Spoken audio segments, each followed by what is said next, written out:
दोस्तों, अगर आप हमारे परिवार में नए हो तो चैनल को सब्सक्राइब जरूर कर लीजिएगा। वॉटसन एक करोड़पति आदमी था। ये बहुत ही बड़े बिजनेसमैन टाइप का आदमी था। इसने अपनी मेहनत से एक घर बनाया था, जिसने उस घर का नाम रखा था डी मेलो हाउस। इसके दो बेटे थे, पीटर और एडम। एडम छोटा वाला बेटा था और पीटर बड़ा वाला बेटा था। इन्होंने एक फ्लैट भी ले रखा था, बहुत ही शहर के अंदर बहुत ही बड़ा फ्लैट था, और इनके घर भी बहुत ही बड़ा था, डी मेलो हाउस। एक दिन वॉटसन की अचानक मौत हो जाती है। मौत के बाद दोनों भाई आपस में प्रॉपर्टी के बारे में लड़ रहे थे। रोज़ लड़ते थे, मोहल्ले वाले रोज़ सुनते थे, परंतु उनके बीच में कौन बोले। इस डर से ना तो उनके बीच में कोई बोलता था और ना कुछ कहता था। एक दिन उन दोनों के बीच में बहस हुई कि वो प्लॉट और घर का आधा हिस्सा मेरा है और आधा हिस्सा तेरा है। ये बात पीटर कहता है। पीटर छोटे भाई एडम को पूरी अपने उसके हिस्से में जो हिस्सा आता था उसको नहीं देना चाहता था। फिर छोटे भाई ने कहा, ऐसा हो ही नहीं सकता, कुछ भी हो जाए मैं अपने हिस्से का हिस्सा लेकर रहूँगा। पीटर इस बात से बहुत ही ज़्यादा चिढ़ गया और उस रात उनके बीच में बहुत ही ज़्यादा बहस हो गई। उस रात जब दोनों भाई अपने अपने रूम में सोने गए तो पीटर उस रात सोया नहीं। उसने कहा, या तो इस पार या उस पार, मरना मारने का काम है, ना तो ये मानेगा ना मैं मानूंगा। तो उसने अपने दराज में से पुरानी गन निकाली और 2 गोलियां उसके अंदर रखी और चला गया अपने भाई के रूम में। जब वो अपने भाई के रूम में गया तो उसका छोटा भाई एडम सो रहा था। तभी उसने 2 गोलियां उसके दिल पर लगाई। जब उसने उसका मुंह देखा तो उसकी एडम के दोनों गोलियां लगी हुई थी दिल पर। एडम थोड़ी देर कुछ बोलना चाहा, परंतु उससे पहले उसकी मौत हो गई। उस रात उसने उसकी लाश को घिस कर अपने ही गार्डन में गाड़ दिया।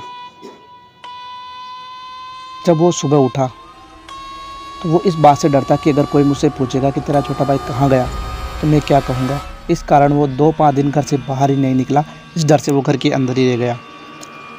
पर उसने जब अपने ग्राउंड में घूमा तो जब उसने लाश गाड़ी थी, पीटर ने वहीं पर भी पहुंचा।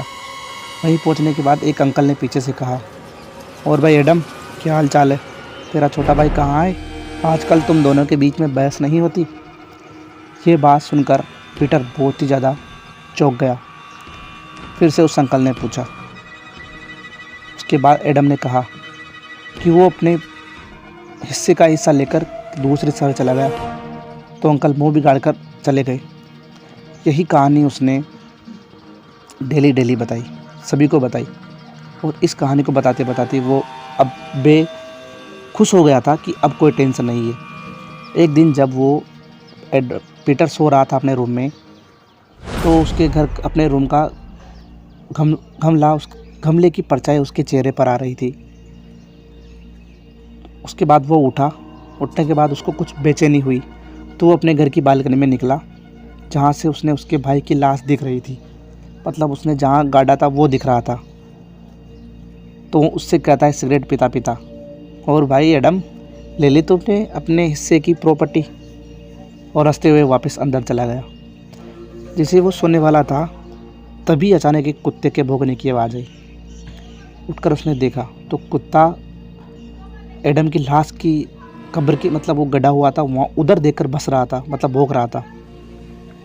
उसको लगा कोई बात नहीं। उसके बाद वो सोने गया और उस लाश के पास बहुत सारे कौवे आ गए और उसकी मिट्टी हटा दी, और एकदम से बाहर निकला उसका हाथ एडम का।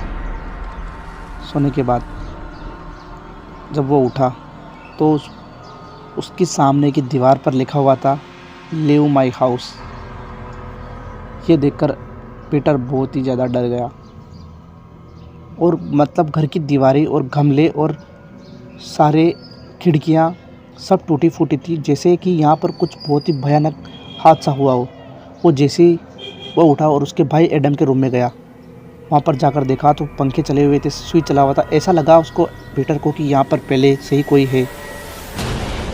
उसके पीछे से एक साया आया।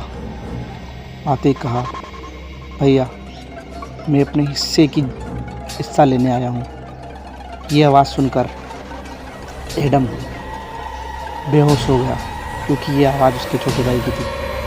जब एडम उठा तो उसने मिरर में देखा कि ना तो एडम मिरर में दिख रहा था, परंतु पीटर मिरर में नहीं दिख रहा था। इसके बाद उसने माफ़ी मांगी पीटर ने कि मेरे भाई मुझको माफ़ कर दे, मेरे से गलती हो गई, बहुत ही ज़्यादा गलती हो गई। उसके बाद वो चेहरा उसको नहीं दिखा।